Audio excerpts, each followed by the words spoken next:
ಕಳೆದ ಭಾನುವಾರ ರಾತ್ರಿ ಮೂಲತಃ ಕೊಳ್ಳೇಗಾಲದವರಾದ ಹಾಗೂ ಪ್ರಸ್ತುತ ಬೆಂಗಳೂರಿನ ಮೆಟ್ರೋ ಸೇವೆ ಸಲ್ಲಿಸ್ತಾ ಇರುವಂತಹ ಸಾಗರ್ ಕುಮಾರ್ ಅವರು ನಾಮಕರಣಕ್ಕೋಸ್ಕರವಾಗಿ ಮೈಸೂರಿಗೆ ಬಂದು ವಾಪಸ್ ಹೋಗಬೇಕಾದ್ರೆ ಪಾಂಡವಪುರದ ಬಳಿ ಒಂದು ಸಣ್ಣ ಅದು ಅಲ್ಲೇ ಸಮಸ್ಯೆ ಬಗೆಹರಿದು ಮುಂದೆ ಹೋಗ್ತಾ ಇರಬೇಕಾದ್ರೆ ಯಾರು ಜಗಳ ತೆಗೆದಿದ್ರು ಅವರು ಮತ್ತೆ ಮದ್ದೂರು ಫ್ಲೈಓವರ್ ಮೇಲೆ ಕರ್ಕೊಂಡು ಬಂದು ಕಾರಿಗೆ ಹಿಂದಿನಿಂದ ಡಿಕ್ಕಿನ ಹೊಡೆದಿದ್ದಾರೆ. ಕಾರನ್ನ ಕ್ರಾಶ್ ಮಾಡಬೇಕು ಅನ್ನೋ ಉದ್ದೇಶ ಹಿಂದೆಯಿಂದ ಗುದ್ದಿದ್ದಾರೆ. ಆದರೆ ಕಾರು ಕ್ರಾಶ್ ಆಗದಲ್ಲೇ ನಿಂತಿದೆ. ನಿಂತ ಮೇಲೆ ಬಂದು ಕಾರ್ ಒಳಗಡೆ ಸಾಗರ್ ಕುಮಾರ್ ಅವರು, ಅವರ ಪತ್ನಿ, ಅವರ 10 ತಿಂಗಳ ಮಗು, ಇನ್ನೊಂದು ಮಗ, ಅವರ ತಾಯಿ, ಈ ರೀತಿ ಎಲ್ಲ ಮಹಿಳೆಯರು ಮಕ್ಕಳು ಇರುವಂತಹ ವಾತಾವರಣ ಇದ್ರೂ ಕೂಡ ಹಿಂದೆ ಮುಂದೆ ನೋಡಿದಲ್ಲೇ ಬಹಳ ಪೈಶಾಚಿಕವಾಗಿ ಅವ್ರ ಮೇಲೆ ಆಕ್ರಮಣವನ್ನು ಮಾಡಿದ್ದಾರೆ. ಸಾಗರ್ ಕುಮಾರ್ ಅವ್ರ ಮೇಲೆ ರಾಡಿಂದ ಹೊಡೆದು ಅವ್ರ ತಲೆಗೆ 5-6 ಗಾಯಗಳಾಗಿದ್ದಾವೆ. ತಲೆ ಮೇಲ್ಗಡೆ ಓಪನ್ ಆಗಿದೆ. ಯಾರೋ ಕ್ಯಾಬ್ ಡ್ರೈವರು ಅದನ್ನೆಲ್ಲ ರೆಕಾರ್ಡ್ ಮಾಡಿಕೊಂಡು ಪೊಲೀಸರಿಗೆ ಕಂಪ್ಲೇಂಟ್ ಕೊಟ್ಟಿದ್ದಾರೆ. ಯಾರದೋ ಡ್ಯಾಶ್ ಕ್ಯಾಮ್ರಾದಲ್ಲಿ ರೆಕಾರ್ಡ್ ಆಗಿದ್ದು ಸಿಕ್ಕಿದೆ. ಆ ಒಂದು ಶಾಕಿಂಗ್ ಸಿಚುವೇಶನ್ನಲ್ಲಿ ಸಾಗರ್ ಕುಮಾರ್ ಅವರು ಒಂದಷ್ಟು ಹೇಳಿಕೆಯನ್ನು ಕೊಟ್ಟಿದ್ದಾರೆ. ಅವರು ಮೊದಲೇ ಶಾಕಲ್ಲಿದ್ದರು. ಅವರ ಪತ್ನಿ ಯಾರು ಆಕ್ರಮಣ ಮಾಡ್ತಿದ್ರು ಅವರ ಕಾಲುಗಳನ್ನು ಹಿಡಿದು ದಯವಿಟ್ಟು ಬಿಡಿ, ನನ್ನ ಗಂಡನ ಬಿಡಿ ಅಂತೇಳಿ ಹೇಳಿ ಬೇಡ್ಕೊಂಡ್ರೂ ಕೂಡ ಪೈಶಾಚಿಕವಾಗಿ ಆಕ್ರಮಣವನ್ನು ಮುಂದುವರಿಸ್ತಾನೆ ಇದ್ದಾರೆ. ಹೀಗೆ ದಿಗ್ಭ್ರಮೆಗೊಳಗಾಗಿದ್ದಂಥವ್ರು ಕೊನೆಗೆ ಕಂಪ್ಲೇಂಟನ್ನು ಕೊಡಬೇಕಾದ್ರೆ ಒಂದಷ್ಟು ಮಾಹಿತಿಗಳನ್ನು ಕೊಟ್ಟಿದ್ದಾರೆ. ಆದರೆ ಸಾಗರ್ ಕುಮಾರ್ ಅವರಿಗೆ ಅವರ ತಲೆಗೆ ಆಗಿರುವಂಥ ಪೆಟ್ಟುಗಳನ್ನು ಆ ವಿಡಿಯೋಗನ್ನು ನೋಡಿದಾಗ, ಆ ಪೆಟ್ಟನ್ನು ಸ್ವತಃ ಕಣ್ಣಾರೆ ನೋಡಿದಾಗ ಪೊಲೀಸರಿಗೆ ಪರಿಸ್ಥಿತಿಯ ಗಂಭೀರತೆ ಅರ್ಥ ಆಗಬೇಕಿತ್ತು. ಇದು ಪೆಟ್ಟಿ ಕೇಸ್ ಅಲ್ಲ, ಇದು ಅಟೆಂಪ್ಟ್ ಟು ಮರ್ಡರ್ ಕೇಸ್. ಇದು ಯಾಕಂದರೆ ಇಬ್ಬರು ಮಹಿಳೆಯರಿದ್ದಾರೆ, ಚಿಕ್ಕ ಮಕ್ಕಳಿದ್ದಾವೆ, ಅವ್ರ ಮೇಲೆ ಈ ರೀತಿ ಹಲ್ಲೆನ ಮಾಡಿದ್ದಾರೆ. ಕಾರನ್ನು ಮಧ್ಯದಲ್ಲಿ ಫ್ಲೈಓವರ್ ಮಧ್ಯದಲ್ಲಿ ನಿಲ್ಲಿಸಿದ್ದಾರೆ. ತಲೆಗೆ 5-6 ಗಾಯಗಳಾಗಿದ್ದಾವೆ, ಅದು ಡೀಪ್ ವೂಂಡ್ ಆಗಿದೆ. ಇದನ್ನೆಲ್ಲ ನೋಡಿದರೆ ಇದು ಸಣ್ಣ ಕ್ಷುಲ್ಲಕ ಕೇಸಲ್ಲ, ಇದು ಅಟೆಂಪ್ಟ್ ಟು ಮರ್ಡರ್ ಕೇಸ್ ಅನ್ನೋದು ಪೊಲೀಸರಿಗೆ, ಅವರಿಗೆ ಕಾಮನ್ ಸೆನ್ಸ್ ಇದ್ದ ಯಾವುದೇ ಪೊಲೀಸರಿಗೂ ಅರ್ಥ ಆಗುತ್ತೆ. ಆದರೂ ಅವರಿಗೆ ಏನೋ ಒಂದು ಪೆಟ್ಟಿ ಕೇಸ್ ಹಾಕಿ ಇವಾಗ ಅವರಿಗೆ ಬೇಲ್ ಕೊಟ್ಟು ಮನೆ ಕಳಿಸಿದ್ದಾರೆ. ನಾನು ಮಂಡ್ಯ SP ಅವರಾದಂಥ ಶೋಭಾ ರಾಣಿಯವರಿಗೆ ಬಹಳ ಸ್ಪಷ್ಟವಾಗಿ ಹೇಳಲಿಕ್ಕೆ ಬಯಸ್ತೀನಿ, ಮೇಡಮ್ ನೀವು ಒಳ್ಳೆ ಆಫೀಸರ್, ನಮಗೆ ಗೊತ್ತು. ಆದರೆ ಮಂಡ್ಯದಲ್ಲಿ ನಡೆದಿರುವಂಥ ಘಟನೆ ಬೆಂಗಳೂರು ಮೈಸೂರು ಹೈವೇನಲ್ಲಿ ಓಡಾಡೋರಿಗೆ ಒಂದು ರೀತಿ ಆತಂಕ ಸೃಷ್ಟಿ ಮಾಡಿದೆ. ಕಳೆದ ಒಂದು 10 ದಿನಗಳ ಹಿಂದಷ್ಟೇ ಮಂಡ್ಯದಲ್ಲಿ ಒಂದು ಹೋಟೆಲ್ ಬಳಿನಲ್ಲಿ ಫೈರ್ ಆಗಿದ್ದು ನಾವು ನೋಡಿದ್ದೀವಿ. ಅದ್ಯಾವುದೋ ಜಾಲಿಗೆ ಫೈರ್ ಮಾಡಿದ್ದಾರೆ ಅಂತ ಹೇಳ್ಬಿಟ್ಟು ಅಲ್ಲೂ ಮುಚ್ಚಾಕಿ ಆಯಿತು. ಈಗ ಮದ್ದೂರಿನಲ್ಲಿ ಈ ಪ್ರಕರಣ ಸಂಭವಿಸಿದೆ. ಏನು ಮಾಡ್ತಿದ್ದೀರಿ ಮೇಡಮ್, ನೀವು ಕಣ್ಮುಚ್ಕೊಂಡಿದ್ದೀರಾ? ನಿಮ್ಮ ಡಿಪಾರ್ಟ್ಮೆಂಟವರು ಏನು ಮಾಡ್ತಾಯಿದ್ದಾರೆ ನೀವು ಗಮನಿಸಬೇಕಲ್ವ ಇದನ್ನು? ನೀವು ಈ ರೀತಿ ಒಂದು ಮಾರಣಾಂತಿಕ ಹಲ್ಲೆ, ಅದು ಏನು ತಲೆಗೆ ಪೆಟ್ಟು ಬಿದ್ದಿರುವಂಥದ್ದು, ಇಷ್ಟಾಗಿಯೂ ಕೂಡ ಬೇಲ್ ಸಿಗುವಂಥ ಸೆಕ್ಷನ್ಗಳನ್ನ ಹಾಕಿದರೆ ಏನರ್ಥ ಮೇಡಮ್ ಇದು? ದಯವಿಟ್ಟು ತಕ್ಷಣಕ್ಕೆ ಕೋರ್ಟಿಂದ ಪರ್ಮಿಷನ್ ತೊಗೊಂಡು ಅಡಿಷನಲ್ FIRನ ಹಾಕಬೇಕು. ಇದನ್ನು ಅಟೆಂಪ್ಟ್ ಟು ಮರ್ಡರ್ ಕೇಸ್ ಹಾಕಬೇಕು. ಅವ್ರನ್ನ ಕೂಡಲೇ ಮತ್ತೆ ಅರೆಸ್ಟನ್ನು ಮಾಡಬೇಕು ನೀವು. ಇಲ್ಲಾಂದ್ರೆ ನಾವು ಸುಮ್ಮನೆ ಇದನ್ನು ಬಿಡಲ್ಲ. ನಾವು ಯಾರೇ ಆಗಲಿ, ಯಾರೇ ವ್ಯಕ್ತಿಗಳಾಗಲಿ ಪ್ರಯಾಣ ಮಾಡ್ತಿರ್ಬೇಕಾದ್ರೆ ಕಾರು ಎಲ್ಲ ಹೆಚ್ಚು ಕಡಿಮೆ ತಾಗುತ್ತೆ, ಸಣ್ಣ ಪುಟ್ಟ ಡಿಕ್ಕಿಗಳಾಗುತ್ತೆ, ಒಂದು ಎಲ್ಲೋ ರಬ್ ಮಾಡ್ಕೊಂಡು ಹೋಗ್ಬೋದು.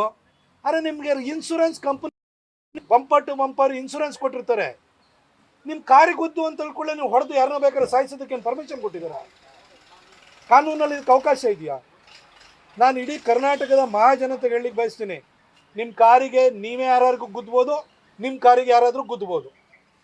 ಆದರೆ ರೋಡ್ ರೇಜ್ ಅಂತ ಹೇಳ್ತೀವಲ್ಲ, ಇಲ್ಲಿ ಬೀದಿ ರಂಪ ಮಾಡಿ ಹೋಗಿ ಹೊಡೆಯೋದು, ನನ್ನ ಕಾರಿಗೆ ಬಂದು ಗುದ್ದೆ ಅಂತ ಹೊಡೆಯೋದಕ್ಕೆ ನೀವು ಯಾರ್ರೀ? ನಡೆಯುವಂಥ ಕಾಲುಗಳು ಯಾವ ರೀತಿ ಎಡಗುತ್ತೋ ಡ್ರೈವ್ ಮಾಡ್ತಿರ್ಬೇಕಾದ್ರೆ ಒಂದೊಂದ್ಸರಿ ಅಚಾತುರ್ಯಗಳು ಆಗ್ತವೆ, ಆಕ್ಸಿಡೆಂಟ್ಗಳು ಆಗ್ತವೆ. ಆದರೆ ಇನ್ಶೂರೆನ್ಸ್ ಕ್ಲೈಮ್ ಮಾಡಿ, ಕಂಪ್ಲೇಂಟ್ ಕೊಡಿ. ಆದರೆ ಹೋಗಿ ಏಕಾಏಕಿ ಮರಲ್ಲಿ ಯಾರು ಕಾರ್ ಒಳಗಡೆ ಕೂತಿದ್ದಾರೆ, ಅಲ್ಲಿ ಹೆಣ್ಮಕ್ಳಿದ್ದಾರೆ, ಮಹಿಳೆಯರಿದ್ದಾರೆ, ಮಕ್ಕಳಿದ್ದಾರೆ ಅನ್ನೋದು ನೋಡ್ದಲ್ಲೇ ಯದ್ವಾ ತದ್ವಾ ಹೊಡಿತಿದ್ದೀರಿ. ಇದು ಪ್ರಕರಣಗಳು ಕರ್ನಾಟಕದಲ್ಲಿ ಆಗಿಂದಾಗಿ ಆಗ್ತಿದ್ದಾವೆ. ನಾನು ಪೊಲೀಸ್ ಆಯುಕ್ತರನ್ನು ಹಾಗೂ ನಾನು ಡಿ ಜಿ ಅವ್ರನ್ನ ಕೇಳ್ಕೊಳ್ತೀನಿ, ಸರ್ ಈ ರೀತಿ ರೋಡ್ ರೇಜ್ ಎಲ್ಲೇ ನಡೆದ್ರೂ ಕೂಡ ತಕ್ಷಣಕ್ಕೆ ಅವ್ರ ಮೇಲೆ 307 ಕೇಸ್ ಹಾಕುವಂಥದ್ದು ಆಗಬೇಕು. ರಿಪೇರಿ ಮಾಡಿಸ್ಬೋದು, ಏನು ಮುಂದೆ ಫ್ರಂಟ್ದು ಬಂಪರ್ ಹೋಗ್ಬೋದು ಅಥವಾ ಹಿಂಗಡೆ ಬಂಪರ್ ಹೋಗ್ಬೋದು, ಆಯಿತಾ. ಇದನ್ನು ನಾವು ರಿಪ್ಲೇಸ್ ಮಾಡ್ಬೋದು, ಎಲ್ಲ ಪ್ಲಾಸ್ಟಿಕ್ ಐಟಮ್ಗಳು ಇರ್ತವೆ. ಆದರೆ ಮನುಷ್ಯನ ಜೀವ ಹೋಯ್ತು ಅಂತಂದರೆ ನಾವು ರಿಪ್ಲೇಸ್ ಮಾಡೋಕ್ಕಾಗುತ್ತಾ ನಮ್ಮ ಕೈಲಿ? ಹಾಗಾಗಿ ಇದನ್ನು ನೀವು ಗಂಭೀರವಾಗಿ ತೊಗೊಳ್ಬೇಕು. ನಾನು ವಿಶೇಷವಾಗಿ ಡಿ ಜಿ ಅವ್ರನ್ನ ಕೇಳ್ಕೊಳ್ತೀನಿ, ಸಲೀಂ ಸರ್ನ ಕೇಳ್ಕೊಳ್ತೀನಿ. ಯಾಕೆ ಗೊತ್ತಾ, ನಿಮ್ಮ ಮೇಲೆ ನನಗೆ ವಿಶ್ವಾಸ ಇದೆ, ಯಾಕಂದ್ರೆ ಮೈಸೂರು ಕಮಿಷನರ್ ಆಗಿದ್ದವರು. ಯಾಕೆಂದರೆ ನಿಮ್ಮ ಹತ್ರ ಪ್ರೂವನ್ ರೆಕಾರ್ಡ್ ಇದೆ, ಟ್ರ್ಯಾಕ್ ರೆಕಾರ್ಡ್ ಇದೆ. ಅದೇ ರೀತಿಯಲ್ಲಿ ಈಗಿರುವಂತಹ ಸನ್ಮಾನ್ಯ ಗೃಹ ಸಚಿವರು ಇದ್ದಾರಲ್ಲ, ಅವ್ರ ಹತ್ರ ನಾನು ಕೇಳ್ಕೊಳಕ್ಕೆ ಹೋಗಲ್ಲ. ಯಾಕೆಂತಂದರೆ ಬೆಳಗ್ಗೆ ಎದ್ದಾದ ಕೂಡಲೇ RSS ಅದು ಇದು ಅಂತ ತಲಾರಟೆ ಮಾತು ಬಿಟ್ಟರೆ ಆ ವೈಯಿಂಗ್ ಇನ್ನೇನು ಗೊತ್ತಿಲ್ಲ. ಸನ್ಮಾನ್ಯ ಪ್ರಿಯಾಂಕಾ ಖರ್ಗೆ ಅವರಿಗೆ RSS ದಿನ ಅವಿವು ಇಂಥ ಮಾತಾಡೋಂಥದ್ದು, ತಲಾರಟೆ ಮಾತಾಡೋದು, ಕೊಂಕ ಮಾತಾಡೋಂಥದ್ದು, ಟ್ವಿಟರಲ್ಲಿ ಹೋಗಿ ಕುತ್ಕೊಂಡು ಉದ್ದುದ್ದ ಬರೆಯೋಂಥದ್ದು, ಇನ್ನು ಯಾವುದೋ ಹೋಗ್ಬಿಟ್ಟು ಹಣಗಿಡುವಂಥ ಕುಂಕುಮ ಕೇಸರ ಅಂತೇಳಿ ಹೇಳ್ಬಿಟ್ಟು ದಾರಿ ತಪ್ಸಕ್ಕೆ ಬರುವಂಥದ್ದು, ಈ ಥರ ಪೆದ್ದು ಮಾತಾಡೋದು ಬಿಟ್ಟರೆ ಅವ್ರಿಗೆ ಇನ್ನೇನು ಬರೋಲ್ಲ. 1 ತಿಂಗಳಾಯಿತು ಈ ಸರ್ಕಾರ ಬಂದಾದ ನಂತರ. ಒಬ್ಬ ಗೃಹ ಸಚಿವರಾಗಿದ್ದರು ಇಲ್ಲೇ ಗುಂಡು ಹಾರಿಸುವಂಥ ಪ್ರಕರಣ ಆಗುತ್ತೆ, ಈ ಥರ ರೋಡ್ ರೇಜ್ ಪ್ರಕರಣ ಆಗಿದೆ. ಕಾನೂನು ಸುವ್ಯವಸ್ಥೆ ಬಗ್ಗೆ ಒಂದು ದಿನನೂ ಮಾತಾಡಲಿಲ್ಲ. ಬೆಳಗ್ಗೆಯಿಂದ ಸಂಜೆವರೆಗೂ ತಲಾಟೆ ಮಾತ್ರ ಆಡ್ತಾರೆ. ಹಾಗಾಗಿ ಆ ವ್ಯಕ್ತಿಯಿಂದ ನಾವು ಏನೂ ನಿರೀಕ್ಷೆ ಮಾಡೋಕ್ಕಾಗಲ್ಲ. ಒಂಥರ ಏನು ಅಂತಂದರೆ, ಈ ಹಿಂದೆನೂ ಕೂಡ ಸಿದ್ದರಾಮಯ್ಯನವ್ರ ಸರ್ಕಾರ ಇದ್ದಾಗಲೂ ಕೂಡ ಒಂದಷ್ಟು ಕೂಗುಮಾರಿಗಳಿದ್ರು. ಆ ಕೂಗುಮಾರಿಲಿ ಈ ಪ್ರಿಯಾಂಕರ್ಗೆ ಒಬ್ಬರು, ಇನ್ನೊಬ್ಬ ಕೂಗುಮಾರಿ ಇದ್ದರು ಸಂತೋಷ್ ಲಾಡ್ ಅಂತ, ಅವ್ರಿಗೆ ಮಂತ್ರಿ ಸ್ಥಾನ ಸಿಕ್ಕಿಲ್ಲ, ಏನೋ ವಾಪಸ್ ಕೊಟ್ಟರೆ ಮತ್ತೆ ಕೂಗುಮಾರಿ ಆಗ್ತಾರೆ. ಒಬ್ಬ ಶಾಸಕ ಇದ್ದಾನೆ, ಅವನು ಕೂಗುಮಾರಿ. ಈ ಕೂಗುಮಾರಿಗಳಿಂದ ಏನು ಆಡಳಿತ ವ್ಯವಸ್ಥೆ ಸರಿಯಾಗಕ್ಕೆ ಸಾಧ್ಯ ಇಲ್ಲ. ಹಾಗಾಗಿ ನಾನು ಮಾನ್ಯ ಡಿ ಜಿ ಸಲೀಂ ಸರ್ ಹತ್ರ ಕೇಳ್ಕೊಳ್ತೀನಿ, ಸರ್ ತಕ್ಷಣಕ್ಕೆ ಇದ್ರ ಮೇಲೆ ಆ್ಯಕ್ಷನ್ ಆಗಬೇಕು ಸರ್. ಈ ಒಂದು ಮದ್ದೂರಿನಲ್ಲಿ ನಡೆದಿರುವಂಥ ಘಟನೆ ಇಡೀ ಕರ್ನಾಟಕಕ್ಕೆ ಯಾರೇ ಇನ್ನು ಮುಂದೆ ಈ ರೀತಿ ಪ್ರಕರಣ ಸಂಭವಿಸೋದಕ್ಕೆ ಅಥವಾ ಯಾರೇ ಹೋಗಿ ಹೊಡೆಯೋರಿಗೆ ಒಂದು ಎಚ್ಚರಿಕೆ ಗಂಟೆ ಆಗಬೇಕು. ಯಾರೇ ಹೋಗಿ ಎಂಥದೇ ಘಟನೆಗಳಾಗಿದ್ರು ಕೂಡ ಹೋಗಿ ಹೊಡೆದ್ರೆ ಅವ್ರ ಮೇಲೆ ಅಟೆಂಪ್ಟು ಮರ್ಡರ್ ಕೇಸ್ ಹಾಕುವಂತಹ ಮೇಲ್ಪಂಕ್ತಿಯನ್ನು ನೀವು ಹಾಕ್ಕೊಡ್ಬೇಕು ಅಂತ ನಾನು ಕೇಳ್ಕೊಳ್ತೀನಿ. ಸಾಗರ್ ಕುಮಾರ್ ಅವರ ಪ್ರಕರಣದಲ್ಲೂ ಕೂಡ ನಮ್ಮ ಮಂಡ್ಯ SP ಶೋಭಾರಾಣಿ ಅವರಿಗೆ ನಾನು ಸ್ಪಷ್ಟವಾಗಿ ಮತ್ತೊಮ್ಮೆ ಹೇಳ್ತೀನಿ, ಮೇಡಮ್ 307 ಹಾಕಲೇಬೇಕು. ಬಂದು ಕಾಮಾಕ್ಷಿ ಹಾಸ್ಪಿಟಲಲ್ಲಿ ಅಡ್ಮಿಟ್ ಆಗಿದ್ದಾರೆ ಸಾಗರ್ ಕುಮಾರು. ಅವ್ರ ತಲೆನ ನೋಡಿ, ಇವತ್ತೂ ಕೂಡ ಫ್ರೆಶ್ ವೂಂಡ್ಸ್ ಥರ ಅದೇ ಥರ ಇದೆ, ಡೀಪಾಗಿ ಒಳಗಡೆ ಪೆನೆಟ್ರೇಟ್ ಆಗಿದೆ, ರಾಡಲ್ಲಿ ಹೊಡೆದಿರೋವಂಥದ್ದು. ಅದನ್ನು ನೋಡಿ ಆದ್ರೂ ಕೂಡ ವಾಪಸ್ಸು ನೀವು ಅಡಿಷನಲ್ಲಿ FIR ಹಾಕಬೇಕು. ಇಲ್ಲ ಅಂತಂದರೆ, ನೀವು ಹಾಕಲಿಲ್ಲ ಅಂತಂದರೆ ನಾನು ಇಲ್ಲೇ IG ಅವ್ರು ಇದ್ದಾರೆ, IG ಅವ್ರನ್ನ ಭೇಟಿಯಾಗಿ ನಿಮ್ಮ ಮೈಸೂರು ಮಂಡ್ಯ ಪೊಲೀಸ್ ಡಿಪಾರ್ಟ್ಮೆಂಟನ್ನು ನಿಷ್ಕ್ರಿಯತೆಯ ವಿರುದ್ಧವಾಗಿ ನಾನು ಅವ್ರಿಗೆ ಕಂಪ್ಲೇಂಟ್ ಮಾಡಬೇಕಾಗುತ್ತೆ, ಇಲ್ಲ DG ಅವ್ರ ಹತ್ರ ಹೋಗಬೇಕಾಗುತ್ತೆ. ತಕ್ಷಣಕ್ಕೆ ನೀವು ಆ್ಯಕ್ಷನ್ ಇನಿಷಿಯೇಟ್ ಮಾಡಬೇಕು.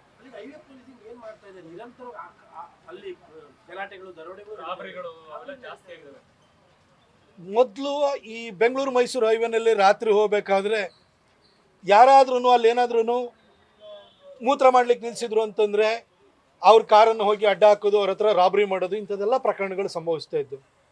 ಅದನ್ನೆಲ್ಲ CCTV ಕ್ಯಾಮ್ರಾಗಳನ್ನೆಲ್ಲ ಹಾಕಿ ಆದಮೇಲೆ 100% ಕಮ್ಮಿ ಆಗೋದು.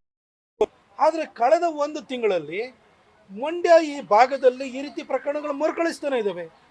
ಯಾರೋ ಒಬ್ಬ ಜಾಲಿಗೆ ಗುಂಡೊಡಿತಾನೆ ಅಂತ ಹೇಳ್ತಾರಲ್ಲ, ಅಮರಾವತಿ ಹೋಟೆಲ್ ಹತ್ರನೇ ಈ ರೀತಿ ಒಂದು ಪ್ರಕರಣ ಸಂಭವಿಸ್ತು. ಈಗ ನೋಡಿದ್ರೆ ಮದ್ದೂರಿನಲ್ಲಿ ಈ ರೀತಿ ಹೋಗಿ ಹೊಡೆದಿದ್ದಾರೆ. ಆಮೇಲೆ ಇಡೀ ನಮ್ಮ ಹೈವೇನಲ್ಲಿ ಎಲ್ಲ ಕಡೆನೂ ಕೂಡ ಫೆನ್ಸಿಂಗನ್ನು ಕಿತ್ತು ಆಚೆಯಿಂದ ಈಚೆ ಜನಗಳು ಬೀಡಾಡಿ ದನಗಳ ಥರ ಓಡಾಡ್ತಿದ್ದಾರೆ. ಏನು ಮಾಡ್ತಾ ಇದ್ದಾರೆ ಪೊಲೀಸರು? ಪೆಟ್ರೋಲಿಂಗ್ ಮಾಡಬೇಕಲ್ಲ ನೀವು. ಅದು ಹೈವೇ ಆಕ್ಸೆಸ್ ಕಂಟ್ರೋಲ್ಡ್ ಹೈವೇ, ಅದನ್ನೆಲ್ಲ ಕಟ್ ಮಾಡಿದ್ದಾರೆ. ಆಮೇಲೆ ಎಲ್ಲ ಕಡೆ ಎಂಟ್ರಿ ಎಕ್ಸಿಟ್ ಪಾಯಿಂಟ್ಗಳು ತಾತ್ಕಾಲಿಕವಾಗಿ ಕೊಟ್ಟರೆ ಎಂಟ್ರಿ ಎಕ್ಸಿಟ್ ಪಾಯಿಂಟ್ಗಳ ಕಡೆ ನಾಯಿ ಕೊಡೆಗಳ ಥರ ಹೋಟೆಲ್ಗಳು ಬರ್ತಾ ಇದ್ದಾವೆ, ಈಟ್ರೀಸ್ ಬರ್ತಾ ಇದ್ದಾವೆ. ಅಲ್ಲಿ ಏನಲ್ಲಿ ಅವಕಾಶನೇ ಇಲ್ಲ, ಆದರೂ ಅಷ್ಟೊಂದೆಲ್ಲ ಬರ್ತಾ ಇದೆ. ಹಾಗಾಗಿ ಎಲ್ಲಿಂದಲ್ಲಿ ಕಾರುಗಳನ್ನ ವೆಹಿಕಲ್ಗಳನ್ನು ನಿಲ್ಲಿಸ್ತಾ ಇದ್ದಾರೆ. ಈ ಏನು ತುಮಕೂರು ರೋಡ್ ಆಗಿದೆಯಲ್ಲ, ತುಮಕೂರು ಟು ಬೆಂಗಳೂರು ಟು ತುಮಕೂರು, ತುಮಕೂರಿಂದ ಹುಬ್ಳಿ ಹೋಗೋ ರಸ್ತೆ ಆಗಿದೆಯಲ್ಲ, ಆ ರಸ್ತೆ ಥರ ನಮ್ಮದು ಆಕ್ಸೆಸ್ ಕಂಟ್ರೋಲ್ಡ್ ಹೈವೇ ಆ ಸ್ಥಿತಿಗೆ ಬರ್ತಾ ಇದೆ. ಇದನ್ನು ಪೊಲೀಸರು ಕಟ್ಟುನಿಟ್ಟಾಗಿ ಕ್ರಮ ಕೈಗೊಳ್ಳಬೇಕು. ಆಮೇಲೆ ಮಂಡ್ಯ ಪೊಲೀಸರಿಗೆ ಇನ್ನೊಂದು ಹೇಳಲಿಕ್ಕೆ ಬಯಸ್ತೀನಿ, ನಿಮಗೆ ಗಣಂಗೂರು ಟೋಲ್ ಪ್ಲಾಜಾವನ್ನು ಅವಾಯ್ಡ್ ಮಾಡಿಬಿಟ್ಟು ಮುಂದೆ ಹೋಗಿ ಆ ಪಾಂಡವಪುರದ ಹತ್ರ ಹೋಗ್ಬೇಕಾದ್ರೆ ಡಿವಿಯೇಷನ್ ಏನಿದೆಯಲ್ಲ ಅಲ್ಲಿ ಹೋಗಿ ಒಳಗಡೆ ಅಲ್ಲೊಂದು ಸಣ್ಣ ಪ್ಯಾಸೇಜ್ ಎಕ್ಸಿಟ್ ಆಗೋಕ್ಕೆ ಪ್ಯಾಸೇಜ್ ಕೊಟ್ಟಿದ್ರೆ ಅಲ್ಲಿ ಉಲ್ಟಾ ಬರ್ತಾ ಇರ್ತಾರೆ, ಅಲ್ಲಿ ಆಕ್ಸಿಡೆಂಟ್ಗಳಾಗ್ತಿದ್ದಾವೆ. ಅಲ್ಲಿ ಯಾರು ಗಾಡಿ ನಿಲ್ಲಿಸಿದ್ರೆ ಗಾಡಿಗೆ ಬೈದು ಹೋಗುವಂಥ ಕೆಲಸಗಳಾಗ್ತಿದ್ದಾವೆ. ಇದನ್ನೆಲ್ಲದೂ ನಿಲ್ಲಿಸಬೇಕು. ನೀವು ಸ್ವಲ್ಪ ಪೆಟ್ರೋಲಿಂಗನ್ನು ಮಾಡಬೇಕು ಅಂತೇಳಿ ನಾನು ಕೇಳ್ಕೊಳ್ತೀನಿ. ನ್ಯೂಸ್ ಫಸ್ಟ್ ನಿರ್ಭೀತಿಯಿಂದ ನಿಮ್ಮ ಪರವಾಗಿ.